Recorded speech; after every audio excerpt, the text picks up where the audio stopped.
قدر طویل انتظار کے بعد آخرکار پنجاب اور خیبر پختونخوا میں انتخاب کا بگل بج گیا۔ آج گورنر خیبر پختونخوا غلام علی اور صدر پاکستان کی ملاقات رنگ لائی اور خیبر پختونخوا میں 28 مئی کو الیکشن کے انعقاد کی تاریخ دے دی گئی ہے۔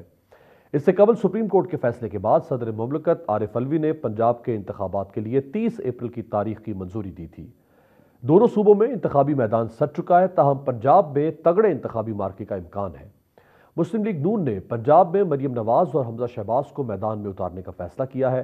مسلم لیگ نون کی سینئر نائب صدر اور چیف آرگنائزر مریم نواز نے لاہور سے الیکشن لڑنے کا فیصلہ کیا ہے۔ مریم نواز کا پی پی 173 یا پی پی 150 سے الیکشن لڑنے کا امکان ہے، جبکہ حمزہ شہباز 2 حلقوں سے الیکشن لڑیں گے۔ وہ پی پی 146 اور پی پی 147 سے الیکشن میں حصہ لیں گے۔ واضح ہے کہ سابق وزیر اعلیٰ پنجاب حمزہ شہباز 4 ماہ کے عرصے کے بعد وطن واپس پہنچے ہیں۔ وہ الیکشن سرگرمیوں میں حصہ لیں گے، جبکہ مریم نواز پہلے سے پنجاب بھر میں مختلف شہروں میں جا کر ورکرز کنونشن میں کارکنان کو موبلائز کر رہی ہیں۔ اہم بات یہ ہے کہ نواز شریف کی بھی جلد وطن واپسی کے بارے میں قیاس آرائیاں جاری ہیں۔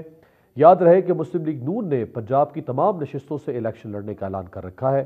دوسری جانب ملک کی سب سے بڑی جماعت پاکستان تحریک انصاف پنجاب میں الیکشن کے حوالے سے لیول پلینگ فیلڈ نہ ہونے کا شکوہ کر رہی ہے۔